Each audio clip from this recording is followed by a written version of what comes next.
आदरणीय बंधुओं, माताओं व मेरी प्यारी बहनों, राधे राधे। आपका हमारे इस YouTube चैनल पर बहुत बहुत स्वागत है।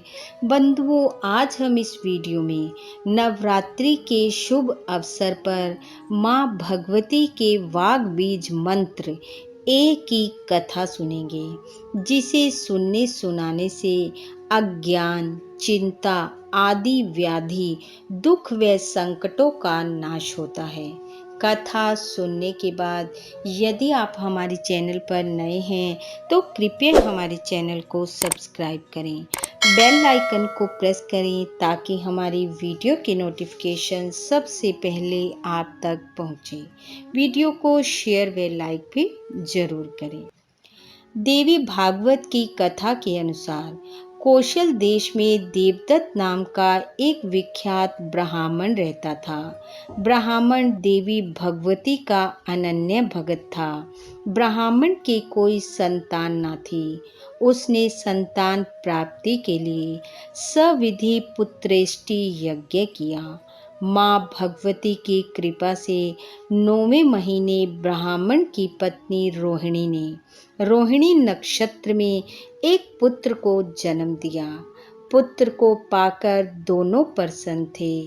ब्राह्मण ने पुत्र का नामकरण संस्कार किया और पुत्र का नाम उतथ्य रखा।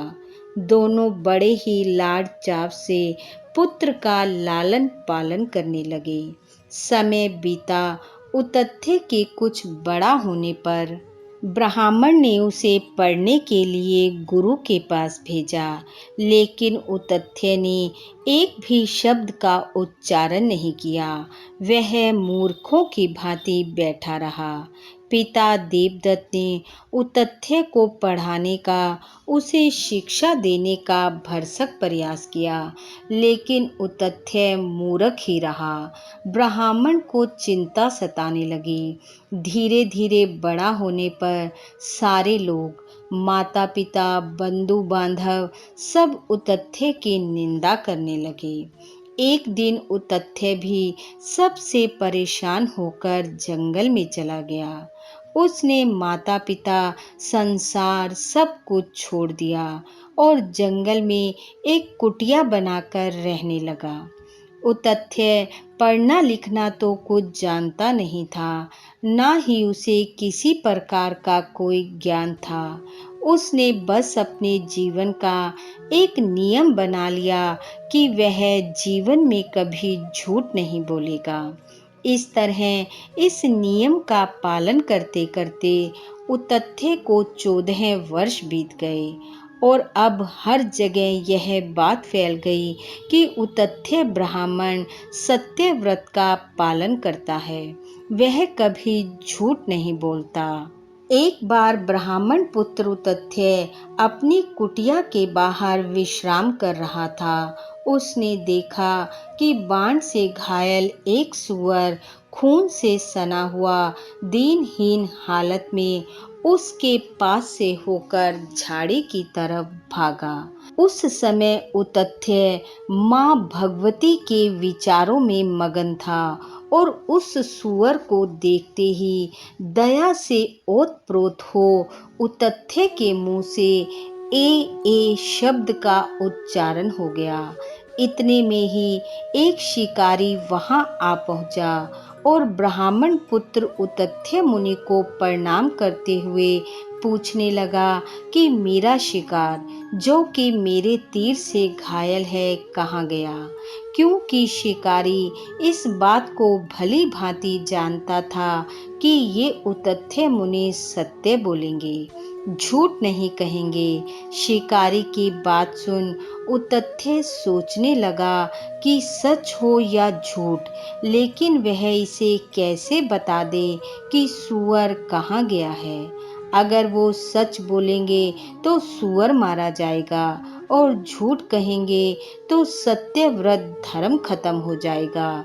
तब सत्यव्रत उतथ्य मुनि ने अपनी आंखें बंद की और जो शब्द उन्होंने बोला था वो माँ भगवती का वाग बीज मंत्र था। उतथ्य इस बात को नहीं जानते थे, लेकिन अनजाने में ही सही इस मंत्र के उच्चारण मात्र से उतथ्य मुनि को ज्ञान प्राप्त हुआ और उन्होंने आँख खोलकर शिकारी को कहा, पुत्र, कैसे कहूँ सूअर कहाँ गया, क्योंकि जिस आँख ने सूअर को देखा है वह बोलती नहीं, और जो वाणी बोलती है उसने सूअर को देखा नहीं। उतथ्य मुनि के इस सत्य वचन को सुनकर शिकारी चला गया। उस समय से उतथ्य एक दूसरे वाल्मीकि की भांति प्रचंड विद्वान हो गए। सारे भूमंडल में सत्यव्रत के नाम से उनकी प्रसिद्धि हो गई।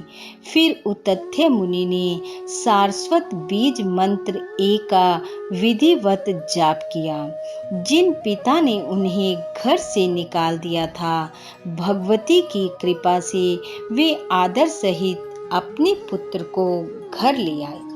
बोलो माँ भगवती की जय। इस प्रकार बंधुओं, आदि शक्ति भगवती जगदम्बिका की उपासना करनी चाहिए, और नवरात्रि तो माँ की कृपा प्राप्त करने का एक सुनहरी अवसर है।